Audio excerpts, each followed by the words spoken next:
नमस्कार दोस्तों, GMR competition इसके इस ऑनलाइन प्लेटफॉर्म पर आप सभी लोगों का स्वागत है। जैसा कि आप लोग जानते हैं, हम लोग पहले से भू राजस्व व्यवस्था, भूमि से मिलने वाले कर पर जो ब्रिटिश व्यवस्थाएं लागू हुई थी, हम उन व्यवस्थाओं को पढ़ रहे थे। आज मैं फिर से थोड़ा सा आपको याद दिलवाना चाहूँगा। पहली चीज़, फर्स्ट ऑफ ऑल मैं आपको बता दूँ, ये वाला टॉपिक जो है वो आपके हर एग्ज़ाम में मिलता है।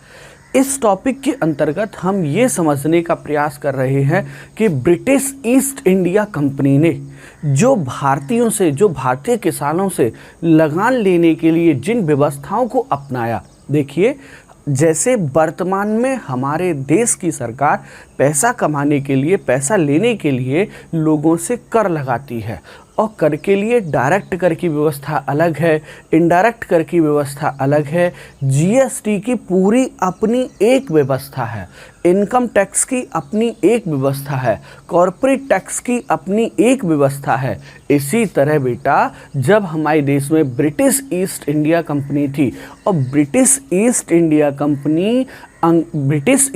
कंपनी भारतीय किसानों से लगान लेने के लिए जिन व्यवस्थाओं को अपनाती थी, हम उन व्यवस्थाओं को आज डिस्कस करने जा रहे हैं। मैं आपको एक चीज़ और समझाना चाहूँगा। पहले मोटा मोटा आप इस बात को ध्यान दीजिएगा कि अंग्रेज़ों ने भारतीयों से या ब्रिटिश ईस्ट इंडिया कंपनी ने भारत के लोगों से कर लेने के लिए, जो है भू राजस्व व्यवस्था, राजस्व कर लेने के लिए चार व्यवस्थाओं को अपनाया था। चार व्यवस्थाओं में सबसे पहली थी इजारेदारी व्यवस्था, दूसरी थी स्थायी बंदोबस्त, और तीसरी थी रैयतवाड़ी, और चौथी थी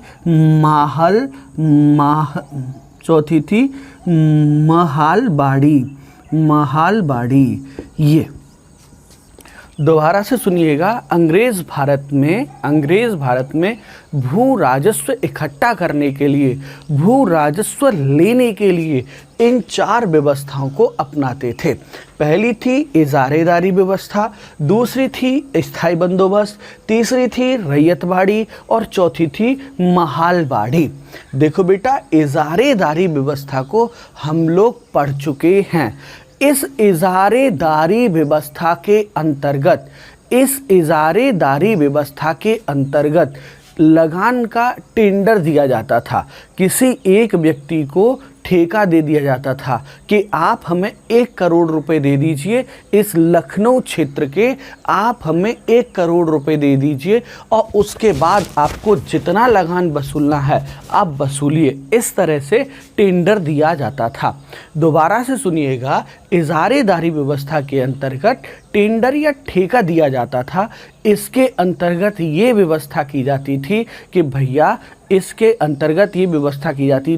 एक व्यक्ति टेंडर लेता था, पैसा देता था, और उसके बाद ब्रिटिश ईस्ट इंडिया कंपनी को पैसा देने के बाद उस क्षेत्र से लगान वसूलता था। अच्छा, इस व्यवस्था को प्रारंभ में बंगाल में लागू किया गया, और उसके बाद जब इलाहाबाद की प्रथम संधि होती है, तो इलाहाबाद की संधि के द्वारा बंगाल, बिहार और उड़ीसा में भी लागू किया गया।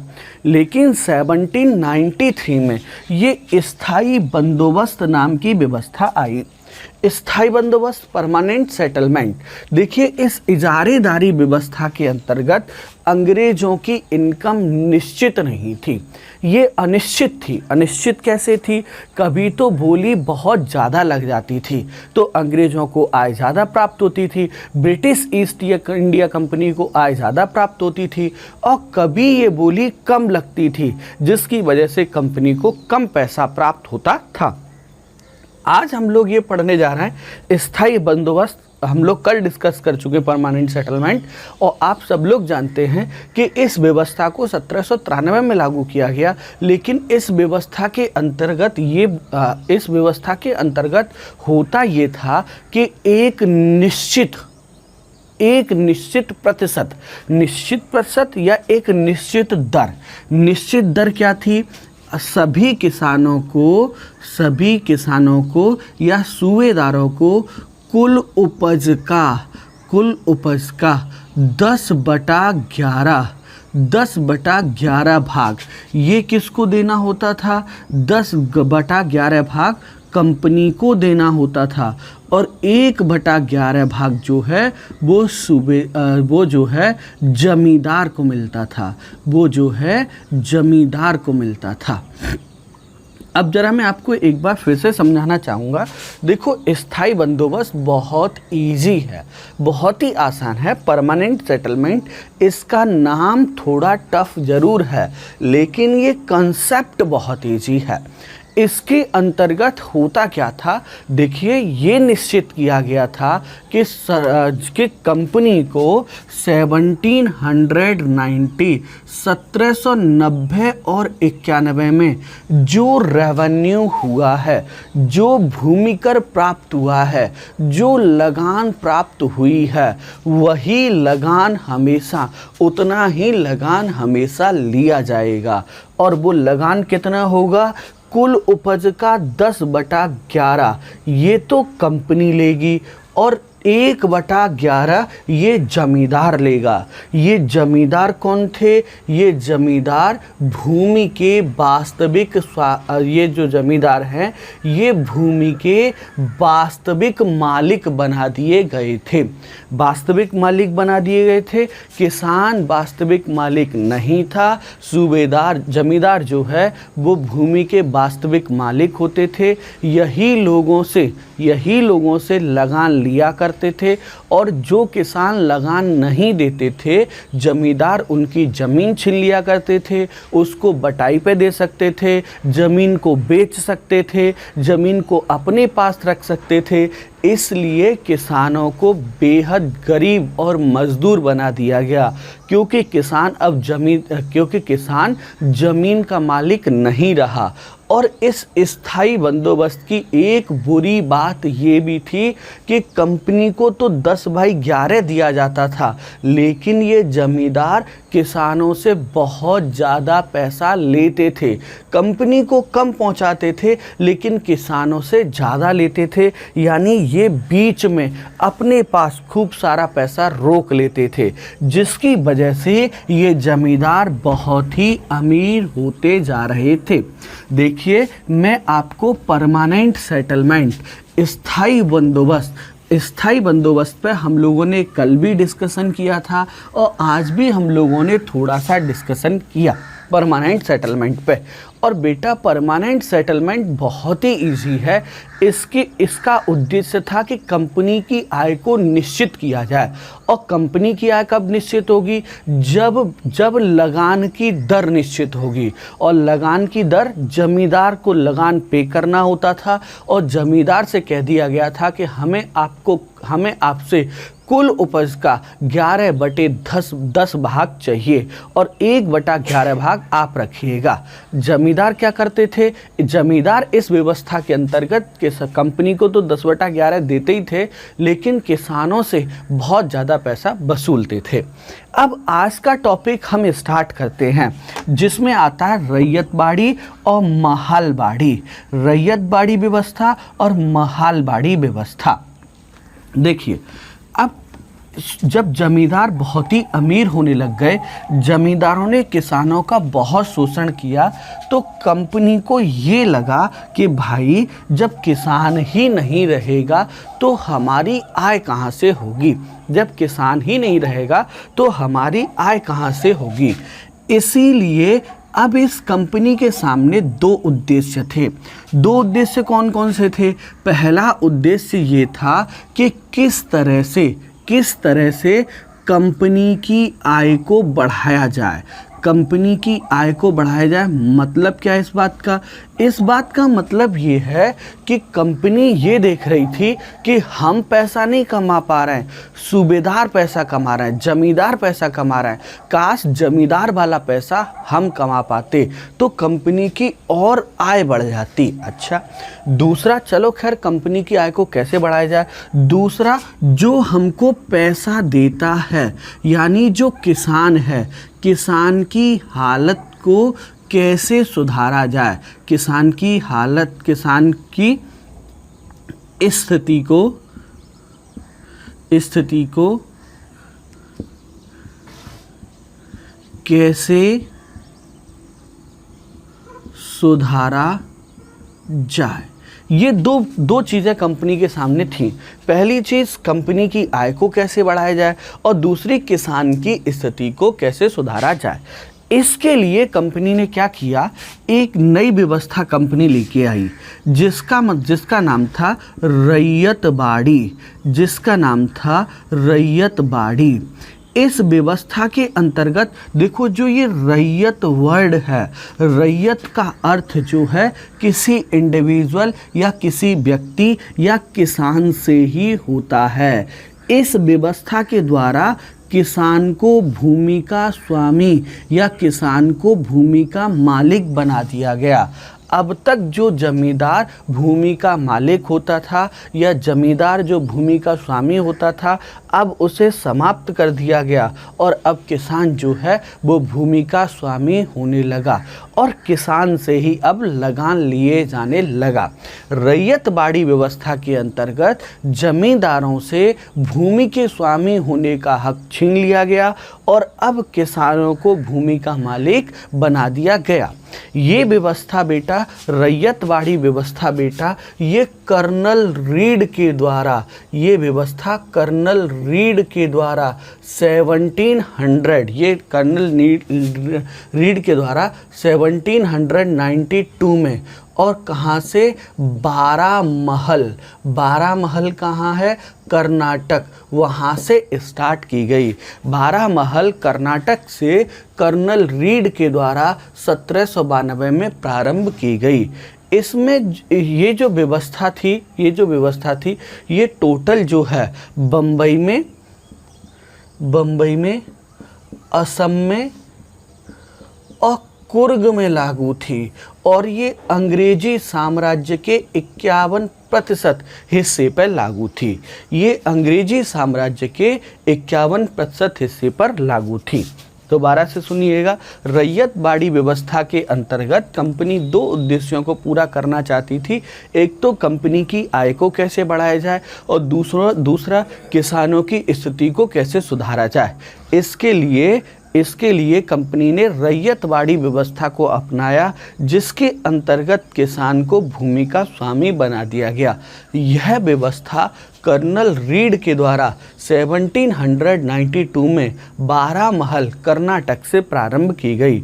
इस रैयत बाड़ी व्यवस्था को बम्बई, असम, कुर्ग इन जिलों में लागू किया गया, इन जगहों पर लागू किया गया और ये अंग्रेजी साम्राज्य के 51% हिस्से पर लागू की गई।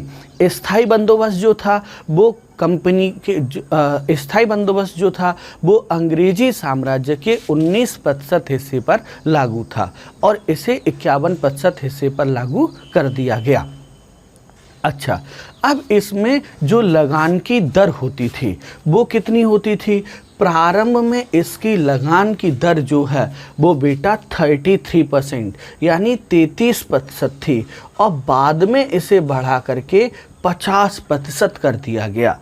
मतलब आप देख रहे होंगे इसमें जो टैक्स की रेट थी, स्थायी बंदोबस्त में जो लगान की दर थी बेटा, स्थायी बंदोबस्त में जो लगान की दर थी वो कुल उपज का 10/11 हुआ करती थी कंपनी के लिए और 1/11 हुआ करती थी किसके लिए? जमींदार के लिए।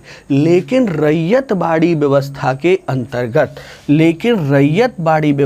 अंतर्गत ये प्रारंभ में थी 33% और मैक्सिमम 1855 तक पहुँचते ये कितनी हो गई बेटा? 50% हो गई।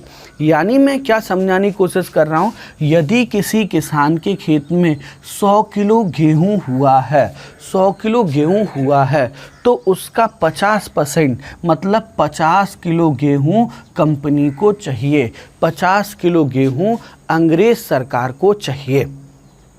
अच्छा, अब एक चीज़ हमें और समझने की ज़रूरत है।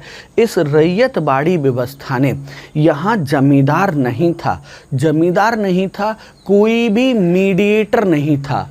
कंपनी थी और कंपनी के बाद किसान था। किसान और कंपनी डायरेक्ट एक दूसरे से जुड़े हुए थे। लेकिन होता क्या था, ये 50 किलो गेहूँ, अंग्रेज 100 किलो गेहूं हुआ है, जिसमें से 50 किलो किसान को मिला है और 50 केजी जो है वो कंपनी को मिला है। ये किसान का हिस्सा हो गया और ये कंपनी का हिस्सा हो गया। अब इस 50 किलो में से किसान को पूरे साल अपने परिवार का खर्चा करना है। इस 50 किलो में से किसान किस तरह अपना खर्चा करेगा, ये एक बड़ी समस्या थी। इसलिए किसान ने क्या किया, ये लगान चुकाने के लिए, किसान ने लगान चुकाने के लिए साहूकार से लोन लेना प्रारंभ कर दिया, साहूकार से पैसा उधार लेना प्रारंभ कर दिया। और इस तरह किसान जो है वो उधारी के जाल में फंस गया। और न चाहते हुए भी बीच में एक मीडिएटर आ गया। ये साहूकार क्या करता था, लगान चुकाने के लिए पहले किसानों को लोन देता था और उसके बाद किसानों की ज़मीन पर अपना अधिकार स्थापित कर लेता था। मैं आपको फाइनली ये समझाना चाहता हूँ, स्थायी बंदोबस्त कल हम लोगों ने पढ़ा था, आज हम रैयतबाड़ी व्यवस्था को पढ़ रहे हैं। बेटा, रैयतबाड़ी व्यवस्था के अंतर्गत जो रैयत वर्ड है उसका अर्थ किसी एक व्यक्ति से या किसान से है। इस रैयतबाड़ी व्यवस्था के अंतर्गत किसान को भूमि का स्वामी बना दिया गया, किसान को भूमि का मालिक बना दिया गया और किसान को ये अधिकार दिए गए कि वो चाहे तो अपनी भूमि को बेच सकता है, वो चाहे तो अपनी भूमि को बटाई पे दे सकता है, वो चाहे तो अपनी भूमि को जो है गिरवी रख सकता है। ये सारे अधिकार किसान को दे दिए गए। ये व्यवस्था, रैयतबाड़ी व्यवस्था, कर्नल रीड के द्वारा 1792 में 12 महल कर्नाटक में लागू की गई। इसके बाद इसे बम्बई, असम और कुर्ग इन क्षेत्रों में लागू किया गया। ये अंग्रेजी क्षेत्र के यानी ब्रिटिश ईस्ट इंडिया कंपनी के 51% हिस्से पर लागू थी। प्रारंभ में इसकी दर 33% थी और बाद में इसे बढ़ा करके 50% कर दिया गया। अच्छा, अब इस व्यवस्था की सबसे बड़ी बुराई जो थी, जरा वह देखिए। इस व्यवस्था की सबसे बड़ी जो बुराई थी वो थी लगान की दर का अधिक होना। लगान की दर, आप देखिएगा, लगान की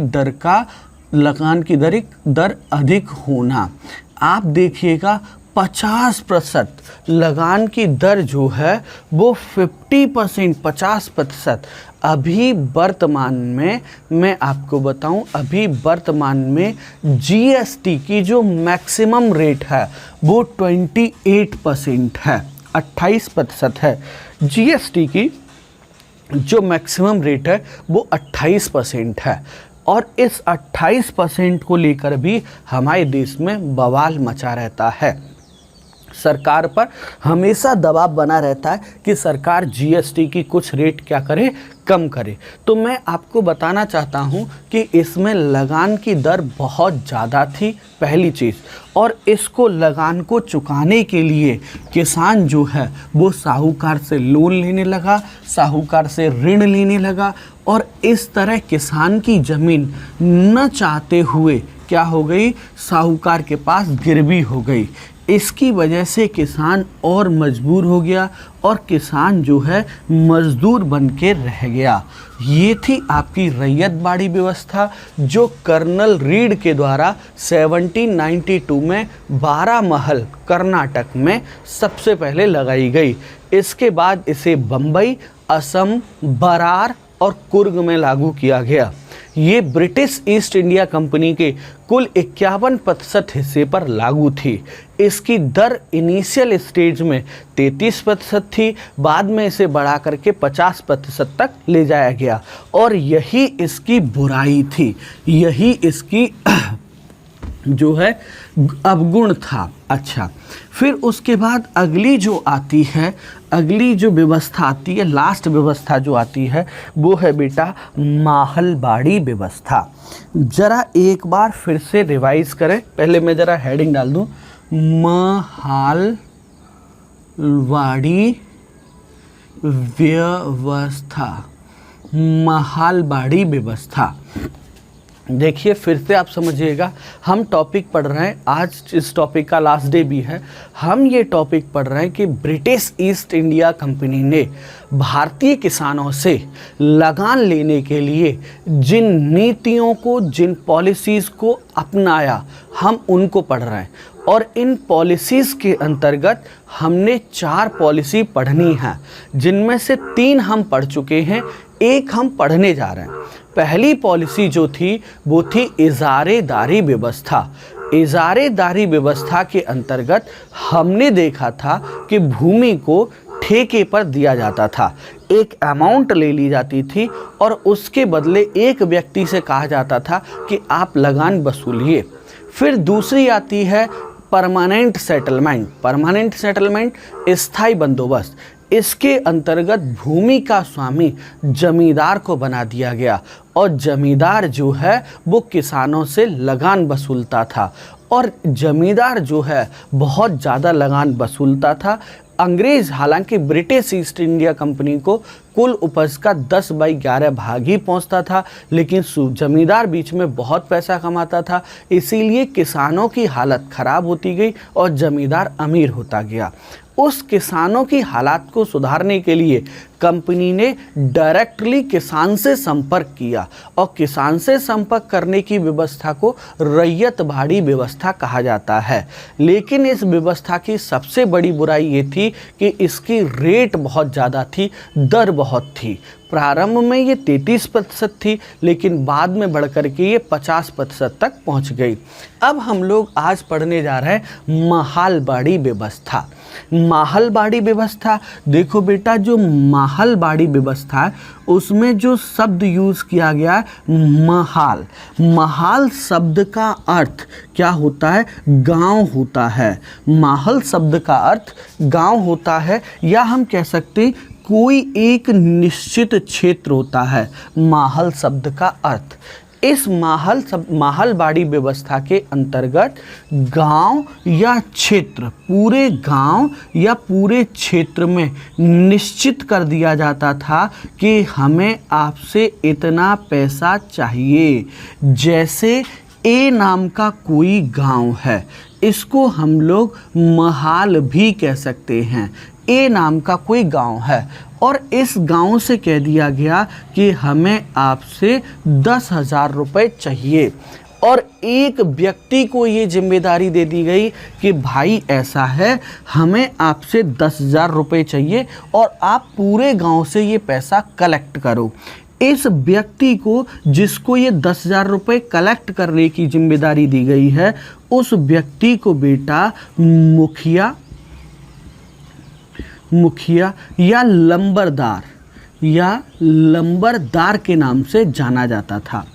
ए नाम का कोई गांव है या गांव को महाल भी कहते हैं, महाल है या क्षेत्र है, उसमें निश्चित कर दिया गया, उस गांव से ये कहा गया कि हमें आप सभी लोगों से, गांव के सभी नागरिकों से हमें 10,000 रुपये चाहिए और इसकी वसूली के लिए मुखिया या लंबरदार नाम का एक नया पद बनाया गया। अच्छा, ये जो मुखिया या लंबरदार है ये भूमि का मालिक नहीं होता था, इसको भूमि से या ज़मीन से कोई लेना देना नहीं है। इस व्यवस्था के अंतर्गत भी भूमि का मालिक जो है वो किसान ही होता था। लेकिन क्या हुआ साहब, आगे की चीज़ में क्या होता है, ये लंबरदार या मुखिया ये टैक्स कलेक्ट करते थे और किस बेस पर टैक्स कलेक्ट करते थे? जिसके पास ज़्यादा भूमि है उसको लगान ज़्यादा देना होता था और जिसके पास कम भूमि है उसको लगान कम देना होता था। महलबाड़ी व्यवस्था के अंतर्गत लगान जो है सामूहिक रूप से लिया जाता था।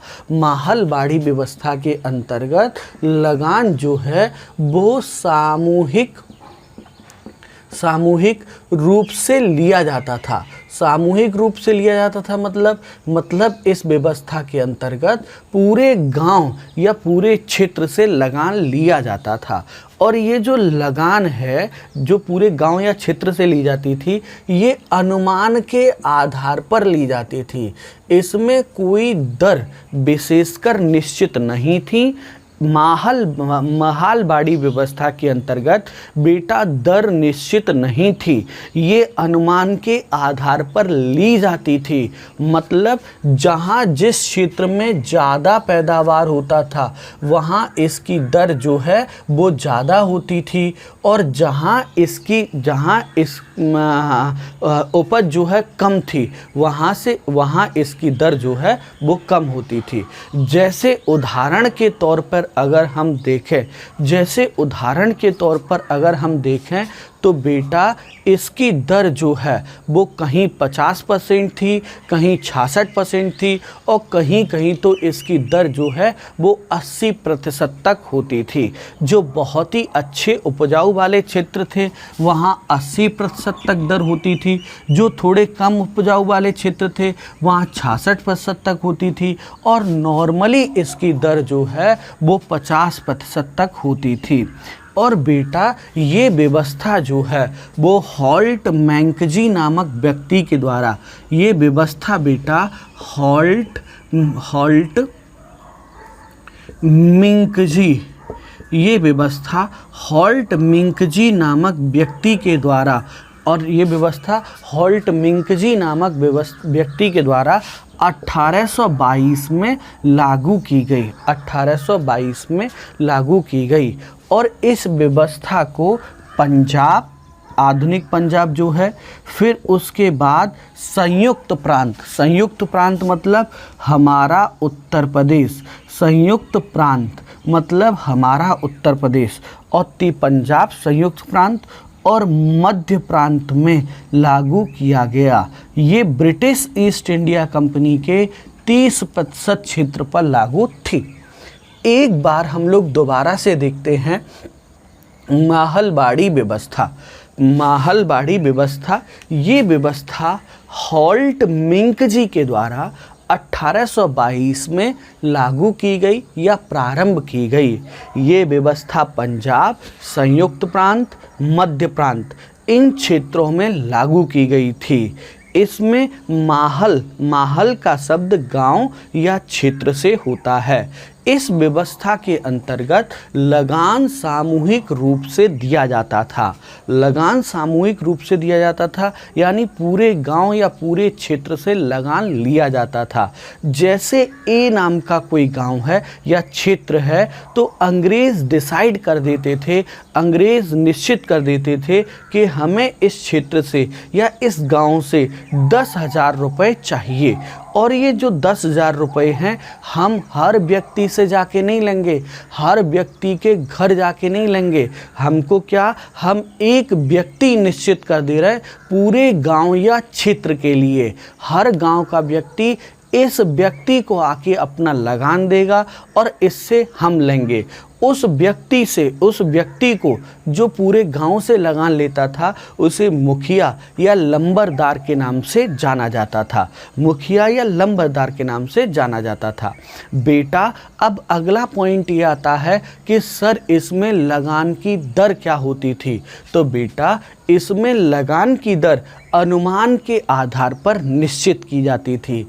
अनुमान के आधार पर निश्चित की जाती थी मतलब जहाँ पैदावार ज़्यादा होती है वहाँ लगान की दर बहुत ज़्यादा थी, और जहाँ पैदावार कम होती है वहाँ लगान की दर बहुत कम होती थी और लगान की दर बहुत कम होती थी। कुछ क्षेत्रों में इसकी लगान की दर 80% तक थी, कुछ क्षेत्रों में 66 और कुछ क्षेत्रों में 50% थी।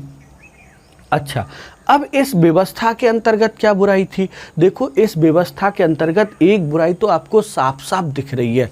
वो क्या है? इसकी रेट बहुत ज़्यादा होना। 80% तक इसकी दर होना। दूसरी चीज़ सेकंड वन जो है वो ये मुखिया या लंबरदार ये होता था, और ये अनुमान के आधार पर पूरे गांव को सामूहिक रूप से लगान देना होता था। पूरे गांव को सामूहिक रूप से लगान देना है तो जिनके पास ज़्यादा भूमि है वो ज़्यादा लगान देंगे भैया, जिनके पास कम भूमि है वो कम लगान देंगे।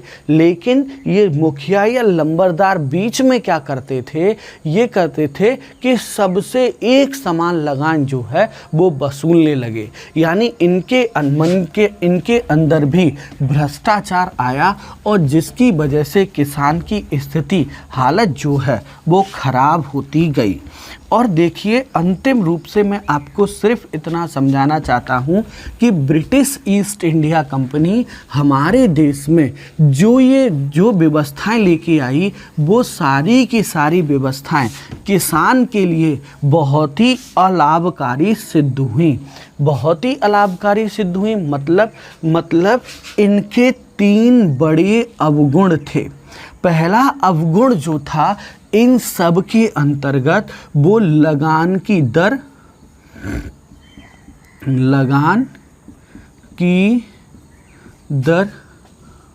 उच्च होना। सबसे पहला अवगुण तो यही था, इसमें लगान की रेट जो है वो बहुत ज़्यादा थी। इजारेदारी व्यवस्था और स्थायी बंदोबस्त, इन दोनों के अंतर्गत तो जमींदार अपने हिसाब से डिसाइड करते थे, जितना चाहो उतना लगान ले लो, किसानों के लिए कुछ बचता ही नहीं था। और हम लोगों ने डिसाइड किया था कि 1769 और 70 के अप्रॉक्स जो है वो बंगाल में अकाल पड़ा। बंगाल में अकाल पड़ने की वजह से वहाँ की 1/3 पॉपुलेशन भूख से मर गई। यानी अंग्रेज़ों ने इस प्रकार से दोहन किया था, इस प्रकार से अंग्रेज़ों ने कर व्यवस्थाएं हमारे देश में लगाई थी, पहली चीज़। दूसरी चीज़, चलो लगान की दर जो है वो बहुत ज़्यादा उच्च है, ठीक है, लेकिन इसमें दूसरा अवगुण ये था कि लगान की दर उच्च होने के बाद भी लगान की दर उच्च होने के बाद भी क्या था, इस लगान को बड़ी सख्ती से वसूला जाता था। बड़ी सख्ती से वसूला जाता था मतलब ब्रिटिशर्स, हमारे देश के जो राजा महाराजा हुआ करते थे, जैसे अवध के नवाब हैं, अवध में यदि अकाल पड़ा है या बाढ़ आ गई है या बारिश बहुत हो गई है या बारिश नहीं हुई है तो वो लोग लगान माफ़ कर देते थे। वो लोग अपनी जनता की भावनाओं को समझते थे। लेकिन अंग्रेज़, ब्रिटिश ईस्ट इंडिया कंपनी एक कंपनी थी जो इन सब बातों में भरोसा नहीं रखती थी। उसे सिर्फ अपने व्यापार से मतलब था, उसे सिर्फ कर से मतलब था, उसे अंतिम रूप से सिर्फ पैसे से मतलब था। इसलिए वो कोई भी आपदा आने पर लगान माफ़ नहीं करती थी, उसको लगान चाहिए ही, और लगान बड़ी सख्ती के साथ जो है वो वसूला जाता था। और तीसरी चीज़ जो है, थर्ड वन जो है वो क्या था कि लगान सख्ती से वसूला जा रहा है, ठीक है, लेकिन लगान फिर भी नहीं वसूला गया तो बेटा एक अगला पॉइंट ये बनता था, लगान न देने पर या लगान न चुकाने की स्थिति में या लगान का पेमेंट न करने पर भूमि को नीलाम किया जाना। और बेटा भूमि को नीलाम किया जाना, देखो भैया दोबारा से सुनिएगा, देखिए ये जितनी व्यवस्थाएं हमने पढ़ी हैं उनमें 3 अवगुण थे। एक तो लगान की दर उच्च होना, बहुत ज़्यादा रेट था लगान का जिसकी वजह से किसान चुका ही नहीं पाते थे। आप बताइए 50%, 66%, 80%, इतना प्रतिशत होने पर कौन चुका पाएगा, कहाँ से इतनी लगान चुका पाएगा। ये बहुत ही बुरी स्थिति थी, लगान की दर उच्च थी। दूसरा, लगान बड़ी सख्ती से वसूला जाता था। आपने देखा लगान फिल्म बनी है और उस फिल्म में दिखाया गया है किस तरह से लगान को वसूलने के लिए प्राकृतिक आपदा आने के बाद भी अंग्रेज जो है वो लगान वसूल रहे थे। तीसरा, लगान न देने पर भूमि नीलाम किया जाना। भूमि को नीलाम कर दिया जाता था। जो किसान लगान देने की स्थिति में नहीं होते थे उनकी भूमि को नीलाम कर दिया जाता था। और इसके दो अवगुण हमको देखने को मिलते हैं। दो अवगुण कौन कौन से देखने को मिलते हैं? तो पहला अवगुण जो है वो ये है, पहला अवगुण जो है, किसी भी किसान की भूमि चले जाने से किसान क्या हो जाएगा? बेरोजगार हो जाएगा। और बेरोजगार हो जाएगा और बेरोजगार किसान के पास सिर्फ एक ऑप्शन बचेगा, वो है मजदूरी करना। मैं क्या समझाने की कोशिश कर रहा हूँ? मैं आपको ये बताने की कोशिश कर रहा हूँ, पहली चीज़, किसी भी किसान का मतलब ही क्या होता है कि जो व्यक्ति जिसके पास ज़मीन है, जिसके पास भूमि है, वो किसान है। और नीलामी कर देने से किसान बेरोजगार हो जाता था और बेरोजगार के बाद किसान के पास एक ही ऑप्शन बचता था, वो थी मजदूरी। दूसरी, किसान की जो सामाजिक प्रतिष्ठा है। सामाजिक प्रतिष्ठा मतलब क्या है? सामाजिक प्रतिष्ठा का मतलब ये है कि यदि किसी किसान की भूमि को छीन लिया जाता था तो उसकी जो समाज में प्रतिष्ठा थी वो समाप्त हो जाया करती थी। तो हम लोगों ने इस टॉपिक में भू राजस्व की व्यवस्था के अंतर्गत 4 सिस्टम जो अंग्रेजों ने, जो ब्रिटिश ईस्ट इंडिया कंपनी ने भारत में लागू किए, उनको पढ़ा है। पहले इजारेदारी व्यवस्था को, दूसरा सेकंड हमने स्थायी बंदोबस्त को, तीसरा हमने रैयतवाड़ी को और चौथा हमने माहलवाड़ी को। और हर व्यवस्था कहाँ लागू हुई, कब लागू हुई, किसने लागू की, कितनी रेट थी, किस किस क्षेत्र में लागू थी, इन सब का अध्ययन हमने किया। इसके साथ ही आज की क्लास को हम यहीं समाप्त करते हैं। आशा करता हूँ आपको सब कुछ अच्छे से समझ में आया होगा। Thank you so much.